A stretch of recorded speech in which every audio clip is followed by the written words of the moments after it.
Minister साहब फरमा रहे थे तारड़ साहब कि हमारे दादी साथ खड़े हैं। वो बात तो ठीक करे आगा जी, बड़ा सीधा सीधा कहा 5 साल पूरे करेंगे।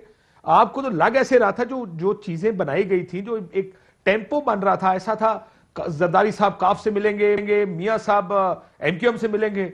अंदर की जो खबर एमक्यूएम की है वो भी यही खबर है। मैंने कहा सर साढ़े से बड़ा प्रेशर, हम कुछ नहीं कर सकते, हम नहीं छोड़ेंगे इनको। तो फिर अब क्या करेंगे तारड़ साहब?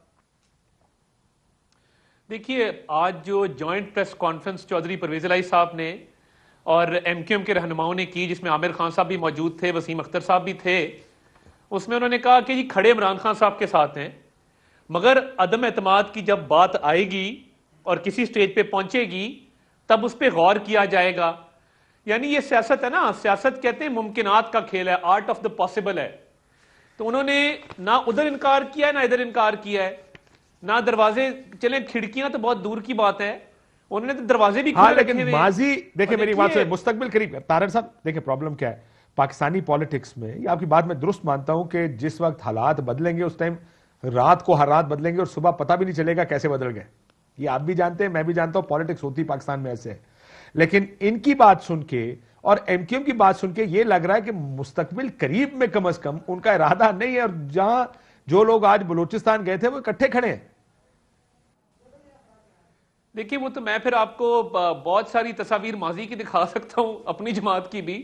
वो उसमें कोई शक नहीं है। वो आज ही मैंने देखी थी। मैं सिर्फ ये कह रहा हूं, मियां साहब जीप में बैठे, ओपन जीप में, वो आज ही मैंने देखी है कहीं। वो मैं वही कह रहा हूं ना, आगे बात ठीक है। देखिए बड़ा कुछ होता है कतई नजर इस बात से, मगर बात यह है कि जब आपकी हुकूमत वफाक में 7 सीटों की हुकूमत हो, आपकी हुकूमत पंजाब में 10 सीटों की हुकूमत हो, आपके पास कहीं पे भी क्लियर मैंडेट ना हो, चल रही और नहीं चल रही है ना, मगर आइन में आपकी बात ठीक है, कमजोर है, एक ऑप्शन अवेलेबल है।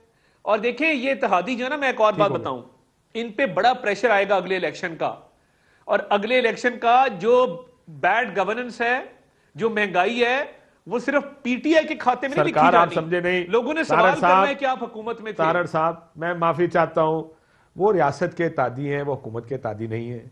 क्या हो गया आपको? उन्होंने को जेड़ा प्रेशर चाहिए उन्होंने को है, उन्होंने कोई दूसरा प्रेशर नहीं चाहिए। फारूक हबीब साहब से पूछ लो, मैं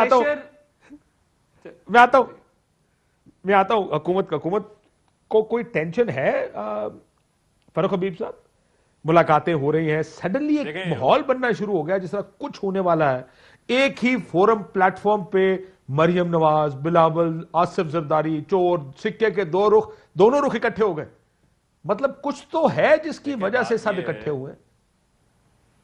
काशिफ अब्बासी साहब ये इकट्ठे भी होते हैं, ये अलहदा भी होते हैं, लेकिन अंदर से ये अलहदा ही हैं। इनके अपने अपने एजेंडाज हैं, ये सारे अपने अपने दाव में लगे हुए हैं, और इनको पता है कि हमने जो है वो कोई ऐसी मूव नहीं करनी जिसका फ़ायदा आसिफ अली जरदारी को हो जाए, और आसिफ अली जरदारी को पता है कि उसने कोई ऐसी मूव नहीं करनी जिसका फ़ायदा जो है वो शहबाज शरीफ को हो जाए। और इससे बढ़ के मैं आपको ये बात कर देता हूँ कि शहबाज शरीफ के लिए मरियम सफदरी काफ़ी हैं, वही काफ़ी हैं उनके लिए। वो कोई मामला ऐसा होने नहीं देंगी। मेरे इकट्ठे खड़े थे तो वो मेरे इकट्ठे ही खड़े होते हैं, लेकिन जब शायद खान अब्बासी कहते पहले इकट्ठे नहीं खड़े थे होंगे तो अगले दिन वो कहती हैं हजूर, पहले अगले दिन वो कहती अगर एक सियालकोट की मीटिंग में शहबाज साहब होते थे तो अगली मीटिंग में मरियम बीबी होती थी। इकट्ठे किसी एक फोरम पे बड़ा अरसा हो गया मैंने नहीं देखे। अब तो जरदारी साहब, बिलावल, इस्टेब्लिशमेंट, याद है ना, एक और सिलेक्टेड तैयार हो रहा है, पीपल्स पार्टी ने डील कर ली है, उनके साथ खड़े हो गए जाके। अब पूछे कुछ तो पक रहा होगा। आप बताएं कौन तैयार हो रहा है, ये बता दें कौन तैयार हो रहा है। देखें मेरे नज़दीक क्या अहमियत है, मेरे नज़दीक अहमियत यह है कि 80 वोट यूसुफ रज़ा गिलानी को दिए, उसके बाद स्टेट बैंक का बिल आया तो कहते हैं जनाब यूसुफ रज़ा गिलानी गैर हाजिर थे, वो अपोजिशन लीडर थे। इसके बाद जब कोई मामला आता है, अदम एतमाद का आता है, इस्तीफों को आता है, इनके अपने लोग गायब हो जाते हैं। हम सुन के थक गए जी, 20 लोग राब्ते में हैं, 22 लोग राब्ते में हैं। बाद में पता चलता है कि इनके अपने 25-30 लोग इनके अंदर ऐसे मौजूद हैं जो हुकूमती बिल्स की जो है वो हमायत करते हैं, वो हुकूमत के साथ राब्ते के अंदर हैं, ये उनका कुछ कर भी नहीं सकते। तो हकीकी तौर के ऊपर तो इनके पल्ले कुछ नहीं है।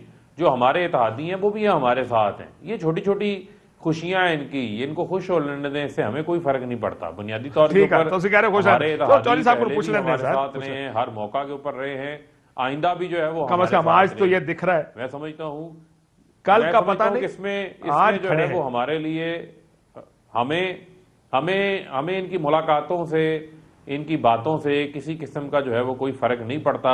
हम अपनी तरजीहात के ऊपर काम कर रहे हैं। वजीर आजम साहब चाइना विजिट से आए हैं, वो बड़ा कामयाब विजिट रहा है। वो ठीक होगा, ठीक होगा, मतलब आप बहुत अच्छा काम कर रहे हो और आप अगला इलेक्शन जीत जाएंगे, ये बात ठीक है। मैं चौधरी साहब को इजाजत दूंगा, चौधरी साहब कुछ है। चौधरी साहब, ये तारीख क्या है अदम एतमाद की? क्योंकि अभी तक ये तो बिल्कुल ये वाईफाई रहा है कि हम अदम एतमाद लेकर आएंगे, कोई तारीख होती है। मुझे याद है, अगर आपको भी याद होगा, मुझे ये यकीन आपको याद होगा, गवर्नर राज लगा था, आपकी हुकूमत थी मरकज में, मियां शहबाज शरीफ की हुकूमत के खिलाफ चौधरी पर शुजात और आपके गवर्नर उस वक्त के जनरल जगह दे, उन्होंने एक प्रेस कॉन्फ्रेंस करनी थी कि हम हुकूमत बनाएंगे पंजाब में। नंबर आप दोनों के पास बहुत थे, लेकिन वो नंबर इसलिए हुकूमत नहीं बन पाई क्योंकि एक कहता था कि पहले आप अनाउंस करें, वो कहते नहीं सर मैं नहीं अनाउंस करूंगा, तुसी अनाउंस करोगे। तो याद होएगा पूरा मैं गया एक दफा गवर्नर साहब से मिलने, सलमान तासीर साहब से, उधर बैठे हुए थे PMLN के लोग, मैं खुद मिला कई लोगों से जाके। तासीर साहब बताते थे इतने लोग मेरे साथ रास्ते में जो बदले, लेकिन किसी ना किसी को आना होता है कि फलानी तारीख है जिस दिन अदम एतमाद होगी, तो कोई तारीख है उसकी?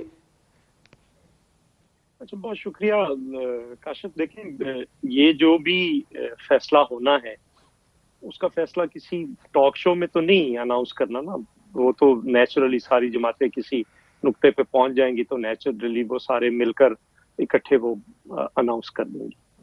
एक बात। दूसरी बात, हाँ, लेकिन उसके लिए आपको पहले अपने आप को क्लियर करना होगा। सुने शायद खाकान अब्बासी साहब उन्होंने कहा पहले PDM में आने से पहले अपने आप को क्लियर करना होगा आपको। PDM में कौन जा रहे हैं? ये तो आप सारे अपनी अपनी जगह पे बैठे। तो किसी जिस तरह से पार्लियामेंट के अंदर एक नुक्ते पे सारे इकट्ठे हैं, पार्लियामेंट के अंदर की बात है ना, बाहर की तो बात ही नहीं है। बाहर तो हम अपना लॉन्ग मार्च शुरू कर रहे हैं 27 को, PDM ने अपना करना है, बाकी जमातें अपना अपना कर रही हैं। और आपको मुबारक। और अलग-अलग टाइम पे होगा चौधरी साहब, बात सुन लेना। बिल्कुल चौधरी साहब, अलग-अलग टाइम तो होगा, फरवरी मार्च। वजीर आजम साहब तो जो हैं वो अभी इमरान खान साहब ने तो 18 से अपनी हुकूमत के खिलाफ, इस महंगाई बेरोजगारी के खिलाफ जो है वो जलसे जुलूस शुरू कर दिए। उनको भी चलो कम से कम लोगों का एहसास। लेकिन ये बताएं कि यहाँ आप लोगों का लॉन्ग मार्च अलग-अलग होगा चौधरी साहब, ये इकट्ठा होगा? अभी तक तो यही कहती है, और मेरा नहीं ख्याल उसमें कोई ऐसा इशू नहीं है, कोई ऐसा इशू नहीं है। मतलब कि आप बहुत बड़ा इशू है, आप इस्लामाबाद आएंगे, आप लॉन्ग मार्च करेंगे, आप वापस चले जाएंगे, नहीं फिर बाकी की ऑपोजिशन आएगी, लॉन्ग मार्च करेगी, वापस चली जाएगी। नहीं तो हम दोबारा भी आ सकते हैं, इसमें कौन सा इशू है? ये कौन सा इतना बड़ा इशू है? हम तीसरी बार भी आ सकते हैं। ਤੁਸੀਂ ਮਜ਼ਾਕ ਬਣਾ ਰਹੇ ਲੌਂਗ ਮਾਰਚ ਨੂੰ, मजाक ਤੁਸੀਂ ਐਂ ਕਹਿ ਰਹੇ ਹੋ ਲਾਹੌਰ ਗੱਡੀ ਤੇ ਬਹਿਣਾ ਤੇ वापस इस्लामाबाद पहुंच जाना। जितने अटैक हम करेंगे हमें इनको गिराने के लिए, मेरा नहीं ख्याल ये पहले अटैक से ही बच पाएंगे, ये इशू नहीं है। दूसरी बात, ठीक, अब देखिए हम कहते क्या, पीपल्स पार्टी। मैं एक ब्रेक ले लूं चौधरी साहब, ब्रेक के बाद दूसरी बात भी, ब्रेक के बाद एक ब्रेक ले लो, एक ब्रेक लेते ना, ब्रेक साथ। अहम तरीन खबरें अब एक क्लिक की दूरी पर, हर लम्हा बाखबर रहने के लिए सब्सक्राइब करें हमारा YouTube चैनल। अपने मोबाइल फोन से मुल्की और बैनुल अक़वामी अहम खबरों तक रसाई के लिए डाउनलोड कीजिए मोबाइल ऐप। बामसूख ज़राए से मुसद्दिका खबरों, तज्ज़ियों और तबसरों से मुस्तफीद होने के लिए विजिट कीजिए पाकिस्तान की सबसे बड़ी न्यूज वेबसाइट। ARY न्यूज पहुंचा रहा है खबरें सबसे पहले आप तक, ताकि आप रहें हर लम्हा बाखबर।